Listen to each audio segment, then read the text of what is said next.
All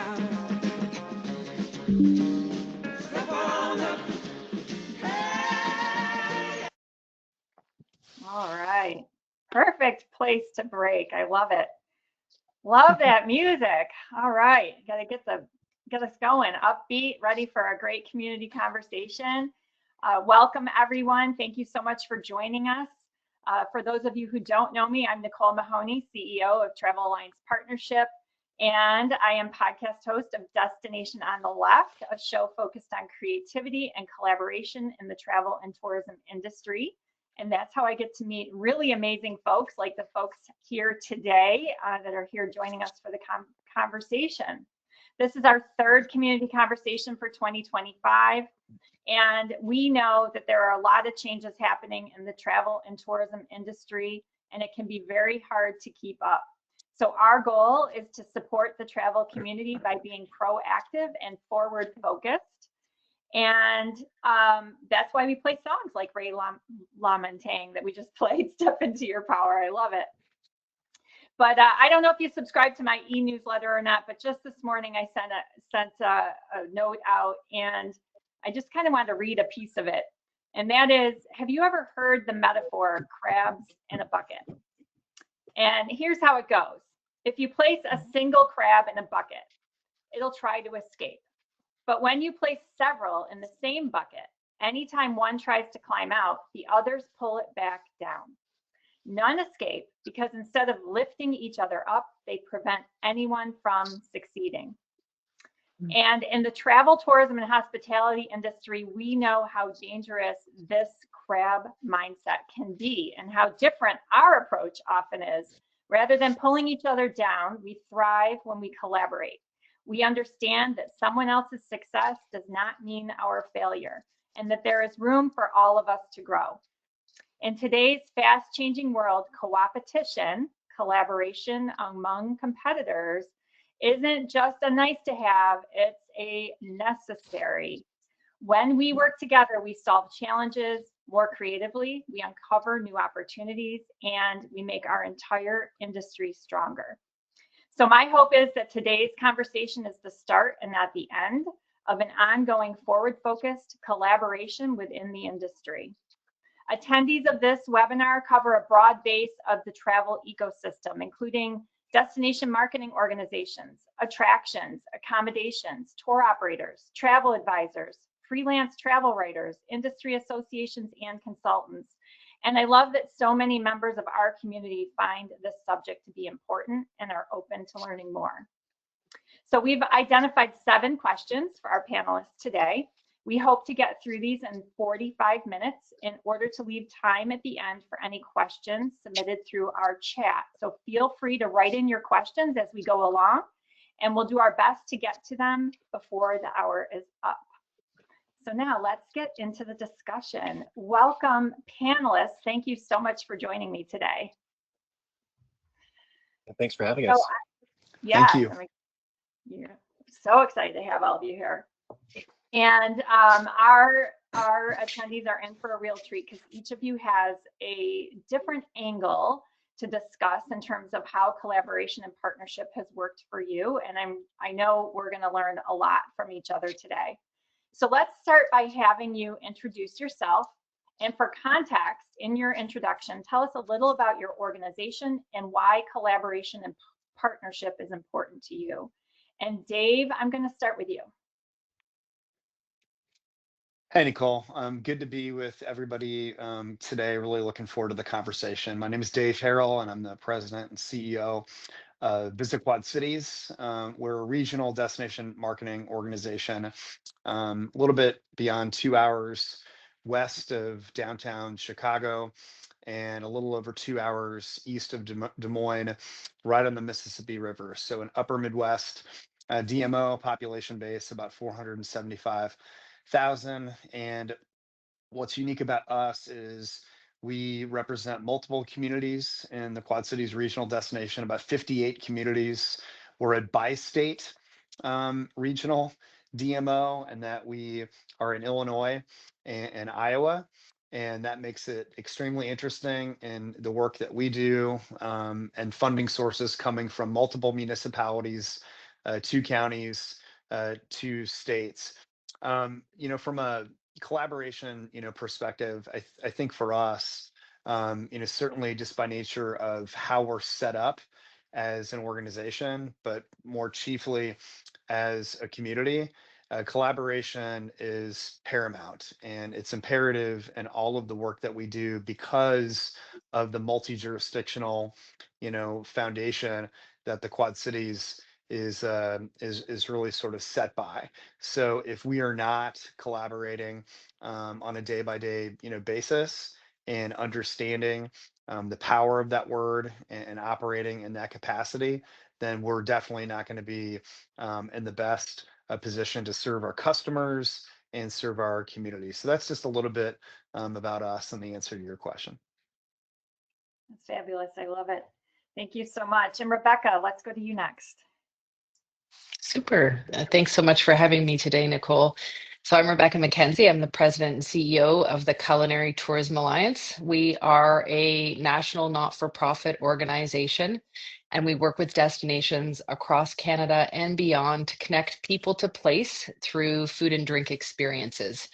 So for us, collaboration really is at the heart of everything that we do because no one single operator could tell a destination's taste of place story.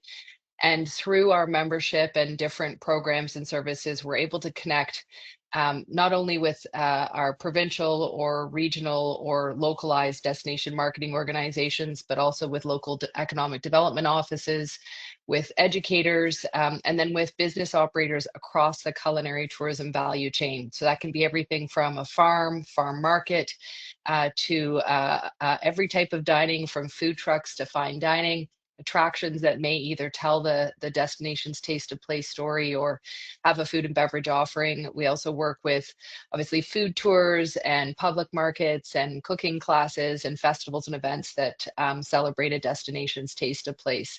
So really, what we do is bring all of those various shareholders together to tell the destination's taste of place story. And in doing it so properly, we're able to actually use this type of tourism development as a community economic development tool that will address things much larger than just bringing visitors to a destination, but things like food security, food access, and really the celebration of food ways, which is the history, heritage, and culture of the destination through the lens of their food and drink.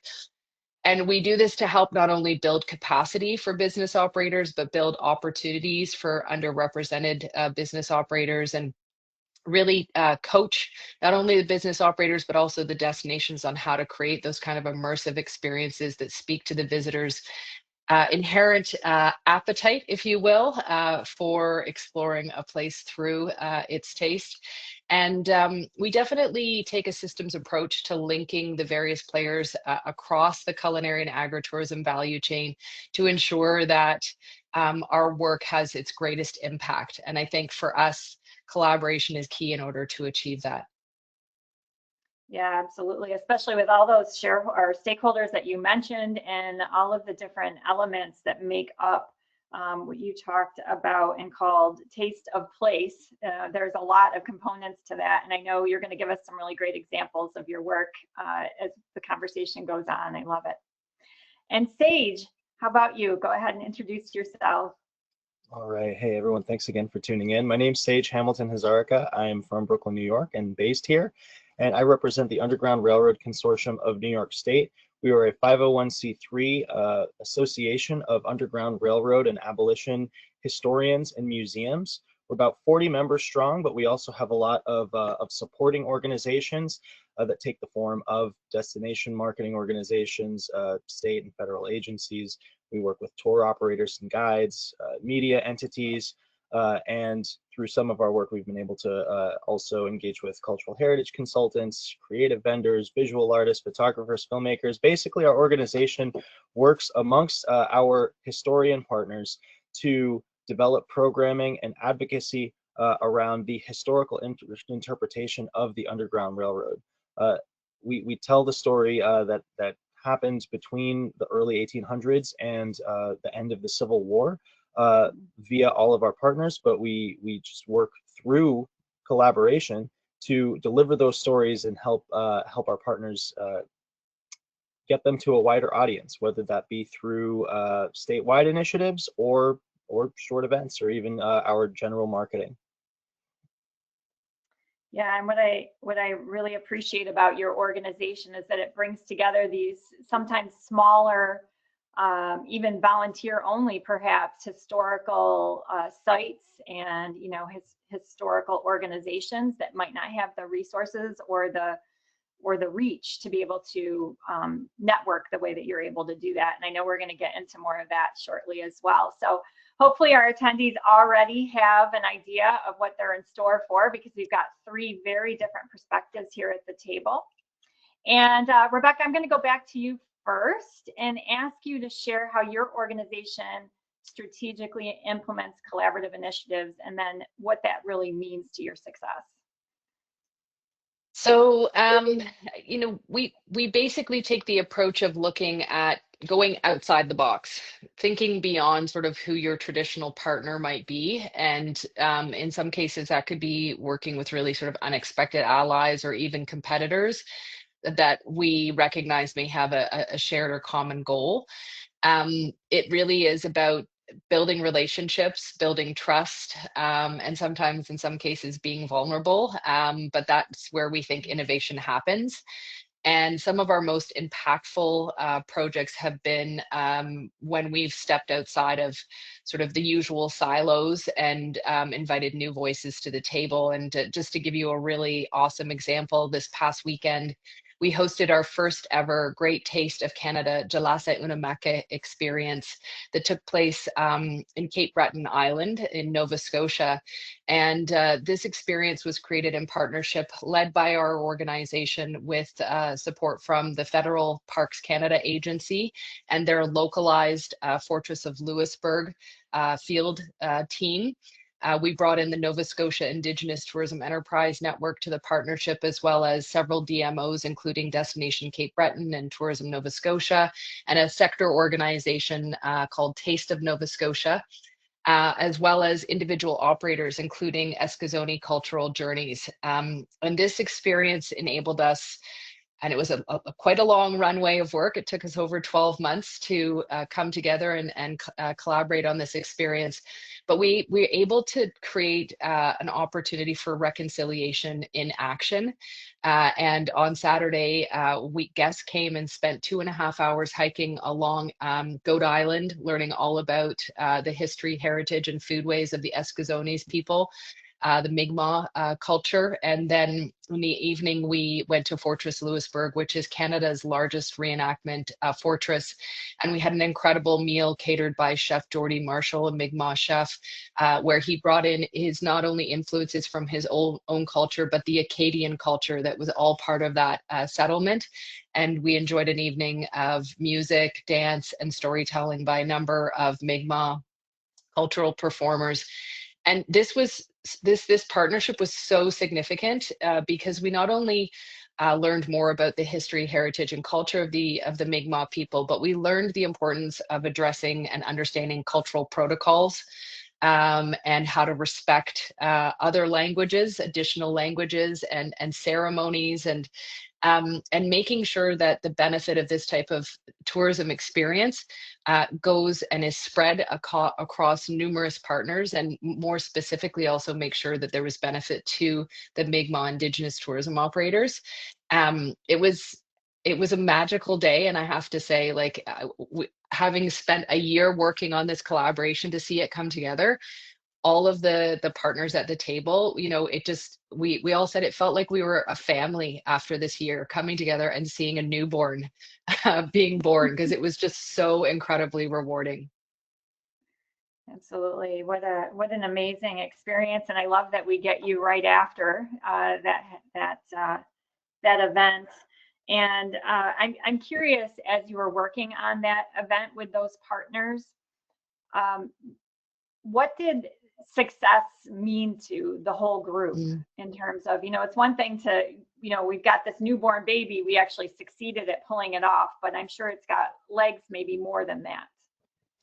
So, a big part of creating this collaboration, which started with just ourselves and Parks Canada, was to identify the opportunity to create a tourism experience in a non-peak tourism season in a destination on a destination site that is typically underutilized.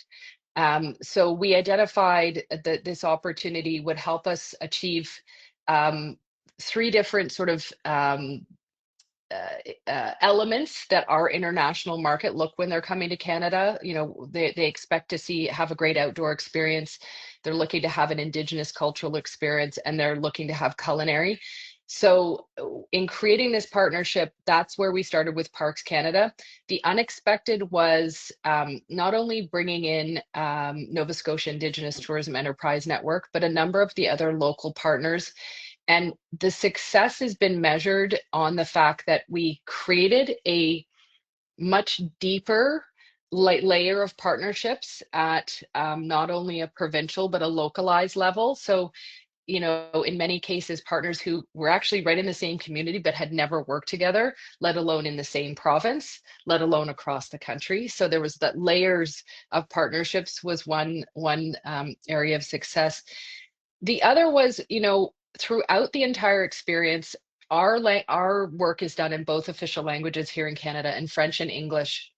And what we learned is, as we're creating an experience that was there to learn from and celebrate Mi'kmaq culture, we actually had to slow down and learn how to actually incorporate Mi'kmaq language into this entire experience, because this particular community in Chalasi Unamakik, which is Mi'kmaq for Cape Breton, is one of the longest standing original still speaking, over 5,000 members of their community that speak Mi'kmaq.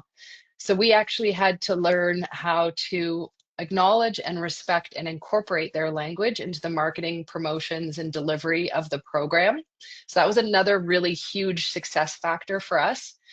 Um, I think the other measurement of success was, despite all of the challenges, we all collectively agreed we were going to make this happen. And not only did we make it happen, but the results that we've got in, because we already sent out the post-experience survey on Monday, the results that are coming in, the testimonials, like, they're so incredibly heartwarming. And I think that that gives us a baseline to look at: how do we measure success beyond economic impact? And I think, you know, those social impacts, giving a community acknowledgement that what they have, they should be proud of, and that they were celebrated, especially as we were so close to such an important day here in Canada that took place yesterday, which was our National Day for Truth and Reconciliation. You know, to have a captive audience of visitors to their community to learn from and celebrate, that was such a huge marker of success. So making sure success goes beyond economic, but is also social and in fact environmental. So we also addressed a number of those key issues when we were thinking about planning the experience, being mindful of environmental impacts of the experience as well. Wonderful. I appreciate that. And thank you for sharing those. You gave us a lot of things to think about in terms of how we measure and evaluate success of a collaboration. Dave, I'm going to move over to you for a little bit of a different perspective in terms of how your organization strategically implements collaboration. Well, I tell you what, that's a hard act to follow with Rebecca. That was fantastic. You know, I think for us, I'll give, you know, sort of a couple nuggets here. I think everything that we do is sort of grounded in our value set of people and partnerships and personality, and how we strategically, you know, operate. We certainly have a long range, you know, direction through our tourism master plan, and we do annualized business plans. But we have something that we call affectionately our river pilot, being on the Mississippi, you know, river, and this is to help us, you know, strategically navigate the rapids that are going to be in front of us, and those headwinds, and it helps us make decisions as a professional team and as a board. And one of the cornerstones of that strategic operating guide is collaboration. And so in everything that we do, we really think through the dynamics of, you know, who are the right people that we need to like convene a conversation with. We do like to lead conversations at Visit Quad Cities. We feel like that's an important, pillar of our DMO in terms of how we want to serve as a shared and common, community value.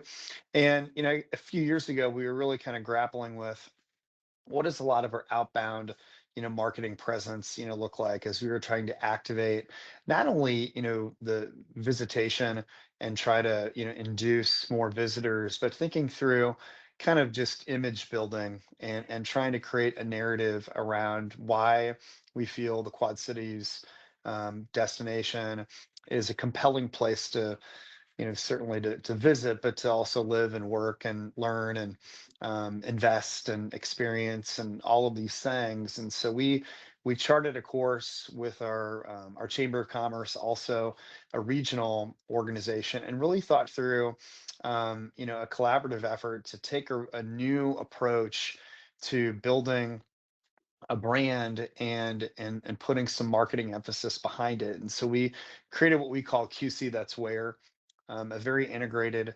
messaging strategy where the chamber and the DMO could work in a collaborative environment, certainly within our respective lanes, but leaning into like our strengths, the areas that we knew that we were good at within these respective lanes as we were trying to elevate the profile of the region.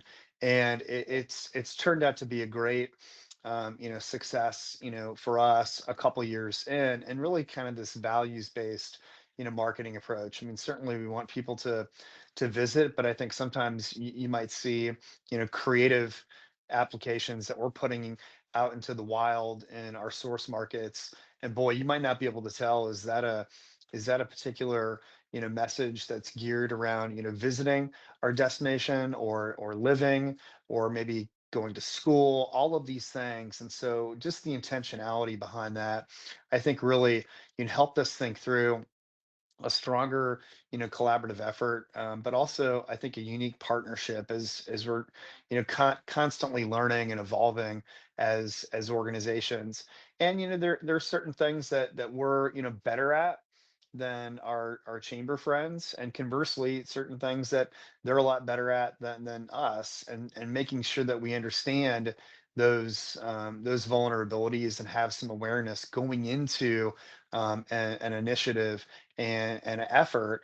And it's really proof positive that like when you sit down and you don't necessarily come at it from like, this is our territory, this is our thing, and we don't want you impeding on that. I think it's helped us be stronger entities and hopefully connect the people to the work that we're trying to achieve through our mission and vision and values and brand promise and all the things that we're trying to bring to the table. So it's been rewarding, it's been fun to see sort of that get activated, and I think there's a lot more to come as it relates to that future collaboration with the chamber. Yeah, there's two things that you said that really resonated with me. First was this idea of the blurring, what I wrote down, blurring lines between, is this an ad for me to visit, to live there, to go to school there, and really kind of that messaging that appeals to all types of constituents, which I think is amazing. And I love that you have been doing this for a couple of years, because I'm seeing this come up more and more in our industry. And the other thing that you said that's resonating is this idea of vulnerabilities. And Rebecca pointed it out as well, like being willing to be vulnerable in order to find these partnerships and these collaborations that will work. I think that's great. I love that. Thanks. And so Sage, tell us about a collaborative initiative that your organization is working on. And I think that our attendees will start to see the themes between everything that you're doing between these three panelists.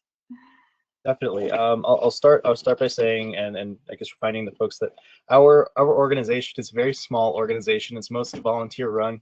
Currently, only one paid employee. That's me. And partnerships is all all we have had traditionally. Our group is just 10 years old, and we've kind of had to read the room in multiple areas and industries, whether it be tourism or government policy, and kind of take inspiration from those larger organizations and entities to punch above our weight in terms of how we can yield new programming and collaborative ideas. One example of that would be our sponsorship of a proposed scenic byway for New York State, honoring Harriet Tubman and the movements of freedom seekers. There's Underground Railroad history all over the state, and we've seen examples from other places in the country of how it can be utilized and leveraged to promote economic development and also new tourism experiences. We've seen that from a federally recognized Harriet Tubman scenic byway that spans from Dorchester County in Maryland all the way up to Philadelphia.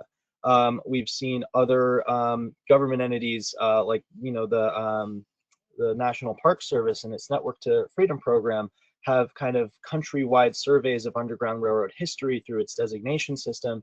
And then we also now see other state agencies in other places like New Jersey, Illinois, Pennsylvania, relook at how those groups can utilize their Underground Railroad history to develop things like signage or other trails. So we had a lot of inspiration as our volunteer Underground Railroad historians in New York State. So when the opportunity came for us to apply for a post-COVID tourism relief grant from the EDA, we worked with our tourism partner at Tor Cayuga, so it's Cayuga County DMO in New York State, which houses the home of Harriet Tubman after her Civil War service. And then we also worked with the Niagara Falls National Heritage Area, which is a national heritage area that opened an Underground Railroad Heritage Center and Museum in Niagara Falls, New York. And we came together to develop a plan to get a grant that would help us start to build the foundation for a byway. We received that. So for the last 2 years, we've been working through all of our community, state agency, nonprofit partners to develop basically a 10-year corridor management plan, a 10-year strategic plan that is the standard that New York State's Department of Transportation will use to determine our eligibility as an officially recognized state scenic byway. So that's been a huge example of where we are able to turn things like goodwill and partnerships into action to get our scenic byway established. And that's on a grand scale. It almost commands national attention because of the existence of similar byway programs in other states that we would be able to connect to, and international recognition because of the interconnectedness of Underground Railroad history with countries like Canada, Mexico, others in the Caribbean that are quite possibly doing their own that hopefully we would be able to connect with in the future. And that's on the grand scale. On a much smaller scale, but still very significant, is our initiative Freedom 2027, which is the commemoration of the bicentennial of legal abolition in New York State. New York State officially ended its practice of slavery in 1827. So outside of this grand project of developing the Harriet Tubman Byway, something that our historians have been able to work together on is doing smaller things that still have a bigger impact, like coordinating on their research around that law of legal abolition to provide guidelines for historically accurate interpretation that then partner agencies and organizations can use in their own respective commemorations and programming and media, and just making sure that people use correct language and dates and things like that. Sage, I really appreciate that you pointed out that you are mostly volunteer, because I am full supporter of you do not have to have a big budget to be able to do really great things and big things, and collaboration and partnership is the way to accomplish that. And so I appreciate you starting with that. And then I love these two examples, one of the big lofty, vision that you have for the corridor plan, which you have made so much headway on as such a small organization, which is really incredible. But then also bringing it down to this idea of we see some gaps and we see an opportunity coming up in 2027 and how you can collaborate on that. So just really, really love the work that you're doing and appreciate you sharing with us today. So Sage, I'm going to come right back to you with this follow-up question. Okay. And, Don Welsh from Destinations International, who I don't know, many of our attendees may have heard him talk, but he makes the circuit and I've heard him speak several times this year. And he keeps bringing up this idea of radical collaboration. And he points to it as our industry's answer to navigating uncertain times. And so as someone who's written about collaboration and studied collaboration, when he started using the word radical collaboration, I really started to ponder that. And so I'm wondering, Sage, what does radical collaboration mean to you? Yeah, I was thinking a little bit about this, and what I wrote to myself was the idea of digging your heels in and drawing inspiration from your core values, and kind of remembering that no one in any industry that we're talking about is truly alone, because coming from or having the privilege to work with so many great people in and around our corners of the industry, you realize that there's a lot of inspiration both from your core values and from the positive experiences you've had with the people that you've worked with. So in just proceeding, you can become a beacon for other people. And especially looking at the history of the Underground Railroad, it is a clear example of regular people working with one another to ensure the benefits for a greater group of people, and then history in general. So that's what radical collaboration is. It's kind of just not stopping despite any other indicators that might that might encourage you to do otherwise. Sure, absolutely. And how about you, Dave? Follow up on the radical collaboration. I think from my point of view, it's all about just having a mindset that no one cares about who gets the credit. Mm. And I think sometimes we all get swept up when we're leading organizations, whether it's at the board level, staff level, you name it. And I think we always want to be positioning our organizations so that they can thrive. But I think if you're coming at it from an approach of like, hey, we're trying to build a legacy or beginning with the end in mind, um, but if no one cares about who's getting the credit, I think a lot of times that's probably the best place you can be, because I think that allows a heightened sense of trust. And when you walk away, hopefully everyone feels really great about the end result, and not necessarily, even though the process is vitally important. But I think sometimes we get swept up in maybe the wrong things, and we don't think through what's right. So that's just kind of how I look at it. Mm-hmm. Yeah, really great perspective. And how about you, Rebecca? What do you think of when you think of radical collaboration? Well, I thought I knew what I was thinking until I heard Dave speak, and then I was like, wow, that is sort of the pinnacle, I think, of where we want to get to, is that it doesn't matter who gets the credit, it just matters that it gets done. In our organization, we stopped calling ourselves staff or employees. We refer to each other as legends because we're doing legendary work. The work we're doing is not easy. If it was, everybody would be doing it.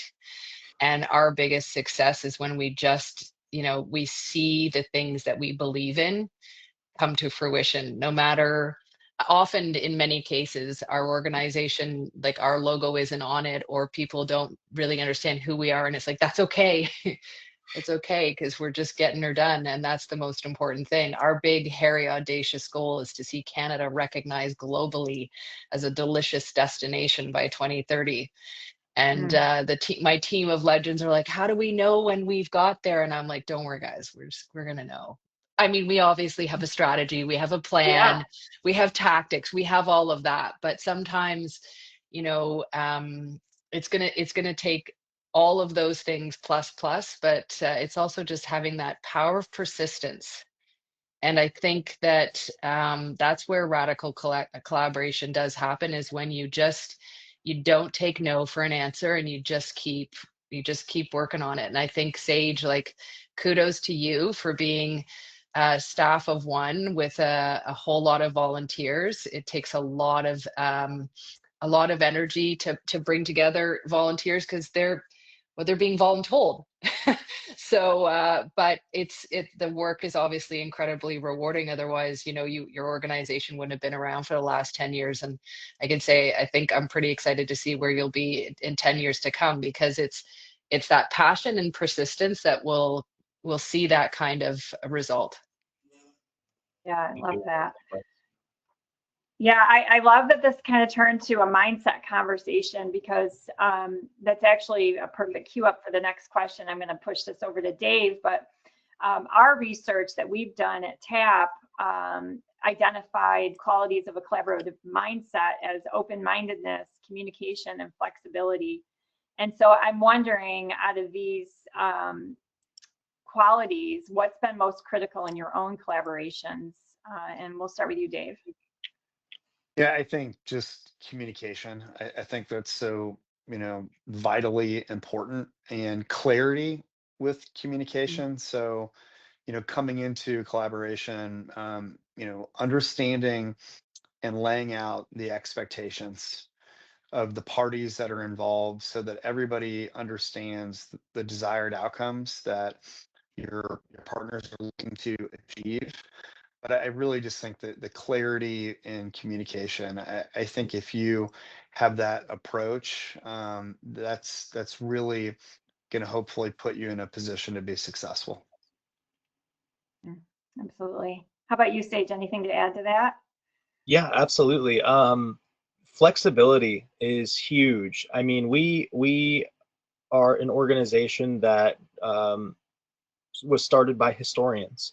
A lot of retired professors or other professionals that have made it their life's work to do research and preserve an aspect of history. And the skills that come from that are amazing, but for the specific work that they do. So it's been very interesting and inspiring to bring new people to the table in terms of some of the professionals that I talked about that have worked with us on a volunteer basis, like I said, from DMOs, from cultural heritage organizations, from other groups, and kind of seeing the process play out in real time of that collaboration molds a new mindset for our organization has been very, very cool.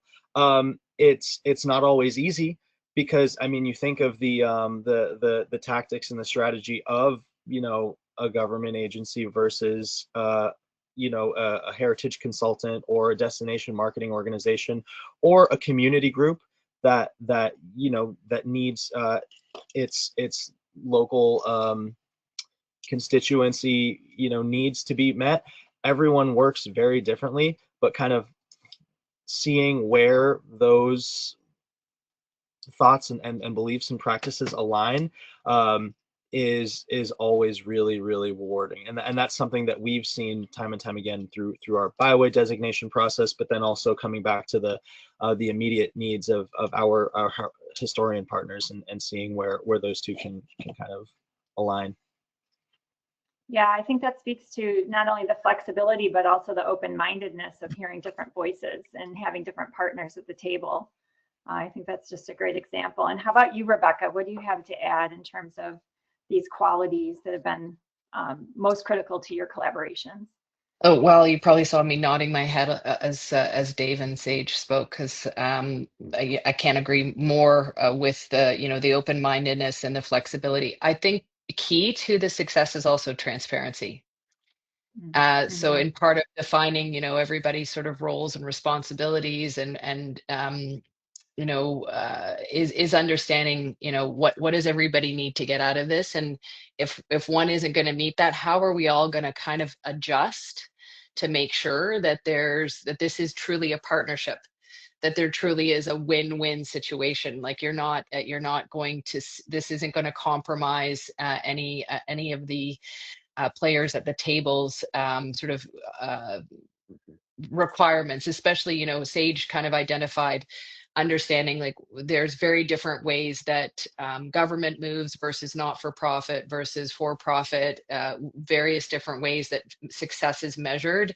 Having that transparency and understanding right from day one how everybody is measured and what is key to their performance indicators, because we all have to go back and be accountable to whomever it is that we report to. So I think that's a really big piece.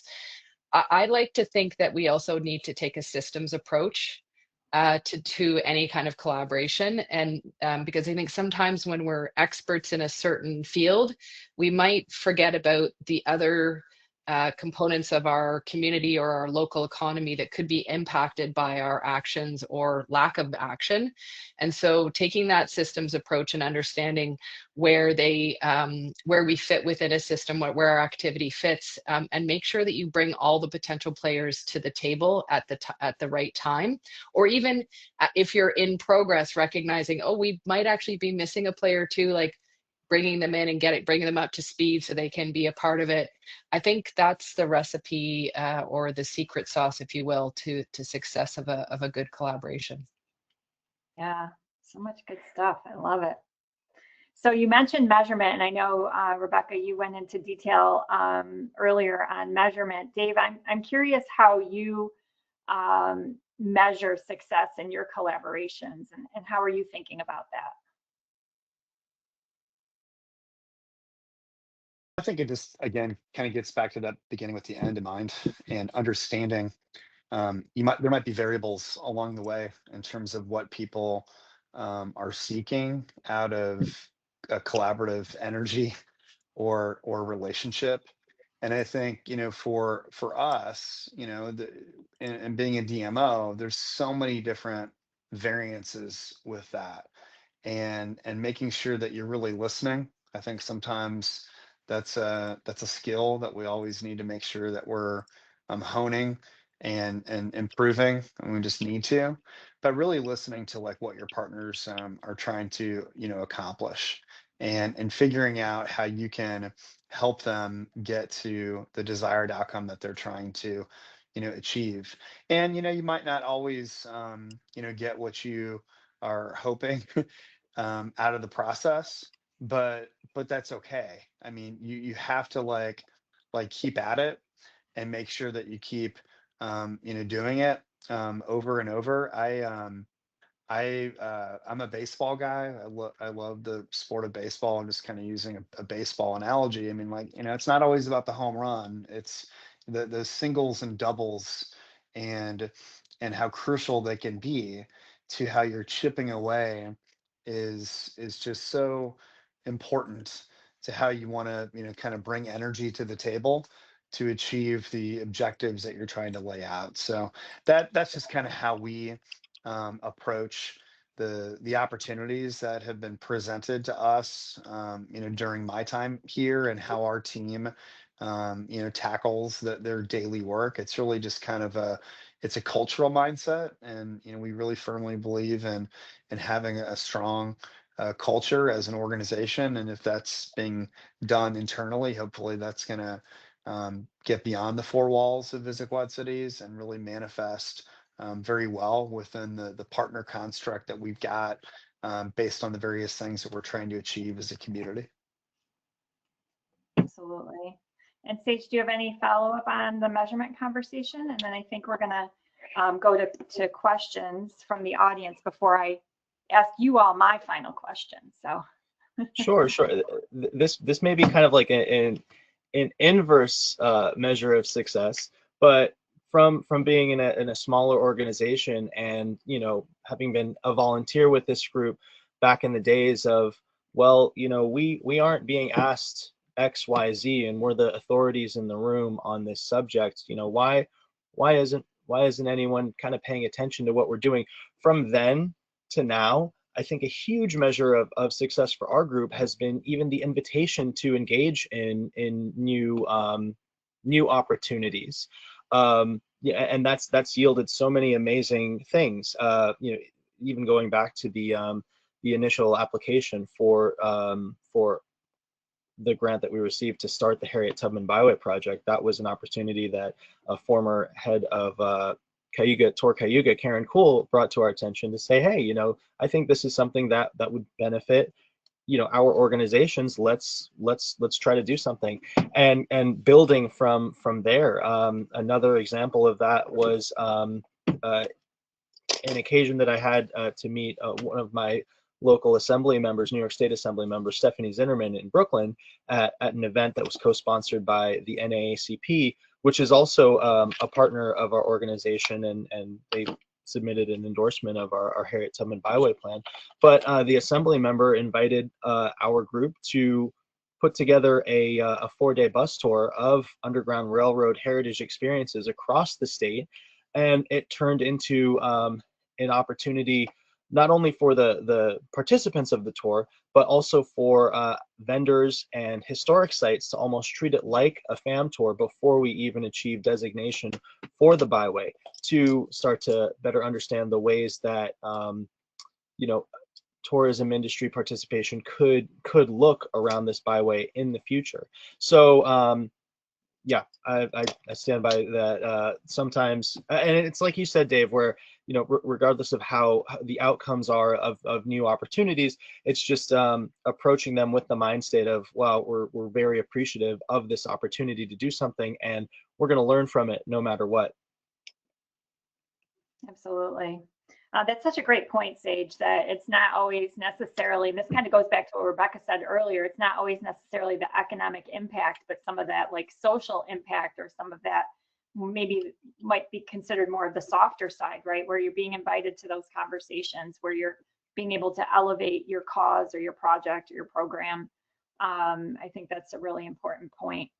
So I want to give the audience a chance to ask some questions. I can see from Adrian and Camille, who are behind the scenes here, that we have a couple of questions. So let's start with some audience questions. And when we're done with those, I'll ask you all my final question as we close out. So Camille or Adrian, you want to chime in with the questions that have come in so far? Yeah, let's see here. Oh, here's a good one. With all the panelists being in areas where there is a major seasonal element to visitation, do you put any special emphasis on bringing together the smaller number of year-round players to focus on off-season collaboration?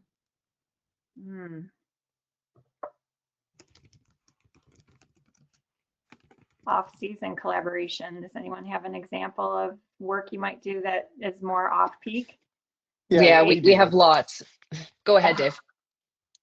No, Rebecca, go ahead. Just going to say, I mean, our whole goal is really about really leaning into helping our member organizations, and we have over 130 member organizations that range from, like I said, provincial marketing organizations to small local DMOs. We really lean into developing experiences that will bring the visitor in off-peak season. But it's interesting because, some parts of the country, winter is the off-peak, and some parts of the country, summer is the off-peak. So we're very mindful that whatever work that we're doing is really speaking to the needs of the particular member or partner we're working with. We have leaned in heavily with culinary and agritourism to go beyond the summer months. People think, oh, that's when everything's harvested, is, in the summer. It's like, well, actually, especially here in North America, we actually have things coming out of the ground 365 days a year, or the greenhouse, or from the brewery, winery, cidery, distillery, etc. So where our biggest opportunity to support off-peak tourism is where we connect food with other demand generators in that destination off-peak season. So if you think about, we all learned during the pandemic that people will go outside and do cool experiences in all 4 seasons. We have to keep doing that. We have to keep creating new experiences in the outdoors because people still love them, and we have shown that it's not the weather; it's just bad weather where. So that's where we create experiences where we just lean into what's special about the destination in that non-peak and try to create programs and packaging that really speak to the consumer to get away in non-peak. Which, by the way, if you're looking for the best time to go to a destination from an expense perspective, more often than not, it's when they're holding their dine out series or their licious series, because that's usually an indicator that it's a non-peak season for the tour or restaurant industry, and it's a great time to go. Good advice. Love that. And Dave, you had an example?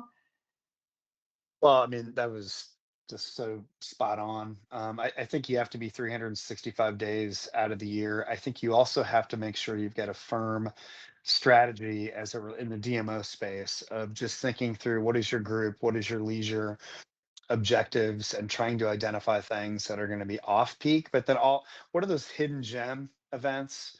What are those unique things that are happening indoor, outdoor that hopefully you can leverage?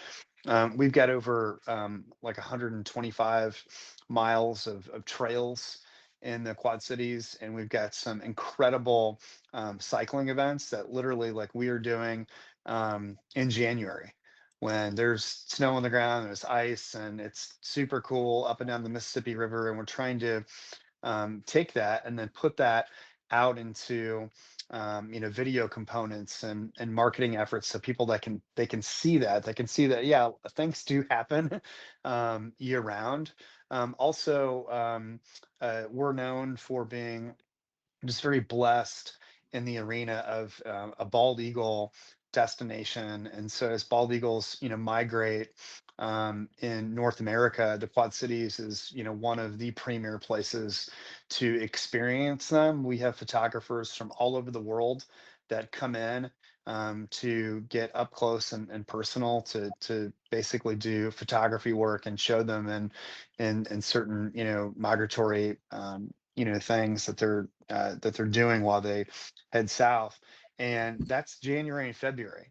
And so there are events that we create as a community around that to celebrate that. And it's in a variety of ways, like sustainable tourism. It's also, trying to lean in to showing opportunities to learn and educate families about why conservation is vital. So, like, what are those things that you can use as leverage points to hopefully market your destination and do that 365 is kind of where you need to be. And we're certainly doing that here. Absolutely. Camille, is there another one? Yeah, we have another really good one. I'm excited to hear everybody's answers. How do you identify partners who are open to radical collaboration when, in the case of a group representing rural historical destinations, the common response is, but they have no money? So how do you Yeah. get partners to come and collaborate with you when they think that they don't have the resources to do so? Or maybe even if one party thinks that another party doesn't have the resources. Yeah. Oh. I'll give you two examples. So, like, one, we have 58 communities in the Quad Cities regional destination. And the largest city within a 475,000 populace is about 102,000 and change. We have little villages and communities that might have a couple thousand people to 900 people, but they could have incredible destination assets and storylines that we want to try to amplify. And so we don't always get swept up by what kind of investment threshold they could bring to the table. If they've got an interesting you know story that we can help elevate, we need to do that. And so yeah, we want to make sure that we've got the right resources around the table to achieve that. And I'll give my chamber example. In the regional brand a couple of years ago, when we went through that process, one of the challenging things that we had to do as an organization when we went through that process, we knew that we needed to hire an incredible like global agency that was going to help us push this strategy forward, and the messaging that we wanted to achieve. And the chamber came into it, and we came into it, and we had disparity on the levels of investment that we both could put in. And you would think, oh, you're going to go in 50-50. That just seems like, oh yeah, 50-50, here you go. But the chamber was at a in this mode where they couldn't do it, and we basically said, well, what can you think you can do on this investment threshold? And they said, we can probably only do like 25%. And we said that's okay, because we had the resources at the right time to be able to do it, and we firmly believed in what we were trying to move forward. And so we never really socialized that. We never really talked about how we were putting more into it and had more skin in the game. It was about what was the end result that we were trying to achieve, and would this be for the betterment of our community? And if we are resourced more appropriately at this moment in time, it was the right thing to do. And so sometimes the right thing to do might require more resources than your collaborator or your partner. But you have to be willing to do that, and sometimes that's a difficult decision that you have to make. But I would encourage you to do so. Absolutely. And This Sage, I'll bet you have some experience in this area. totally this sounds like a regular occurrence for some of our historic partners. But I think in just kind of reaching outside of your immediate network is where you can figure out how to make something like that more effective. I mean, some of our historic partners all the time will produce out of season events, but lean on relationships with local vendors, or even you know incoming events that don't seemingly or wouldn't normally have anything to do with the topic of history or location, like bike rides or like running or things like that. And it's just figuring out how to utilize just regular people's consumption patterns and preferences. And I'll give one example. In a very small town, Canastota, New York. Really, really, normally a seasonal spot, but in the fall, they host an abolition walk, the National Abolition Hall of Fame and the Garrett Smith National Historic Landmark. Garrett Smith was an abolitionist. They host a walk that reenacts a procession that a number of abolitionists made the same time in the year. And at the end of this, couple-mile walk, they partner with a local brewing company, and they had like a limited run beer that pairs with like a fundraising kind of chili cook-off. So really simple things that that get people out of the house and in the door for seemingly unrelated reasons. You never know where your new audience might come from. Yeah, that's fantastic. Well, I want to be respectful of everyone's time, and so we are hitting the top of the hour. So I think what I'm going to do in closing is just do one more round robin and allow any of you to give any final thoughts that you have from this discussion. It's been lively. I know I've taken a lot of notes myself. And Rebecca, I'm going to start with you. Any final thoughts as we're getting to close up?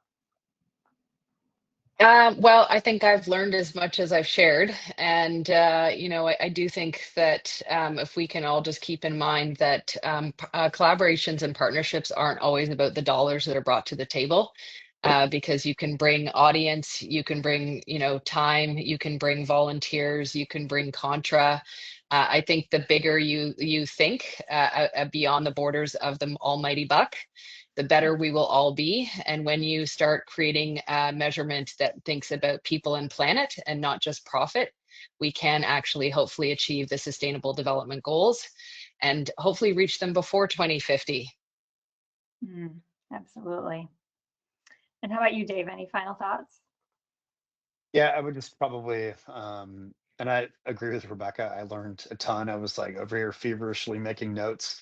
Again, just don't care about who gets the credit, and those powerful words of just trust and vulnerability. I think if you can lean into that, you're going to be incredibly successful in a collaborative kind of energy and what you're trying to do. Absolutely. And Sage, Yeah, round us out. absolutely.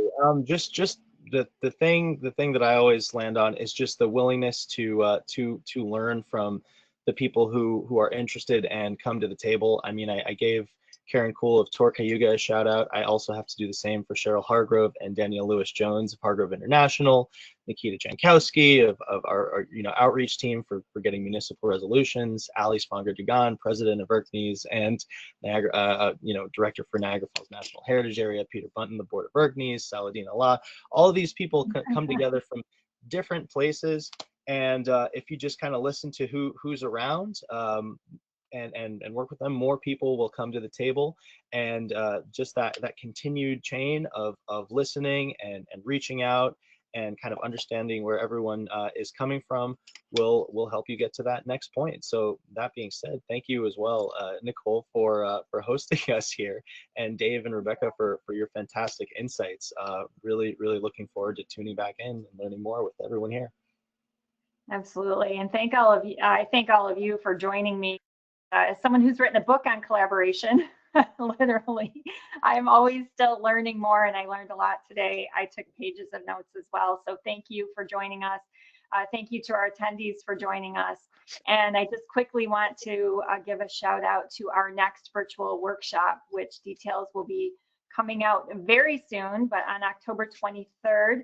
We are hosting a virtual workshop designed to help you strengthen your marketing, communications, and PR campaigns for 2026.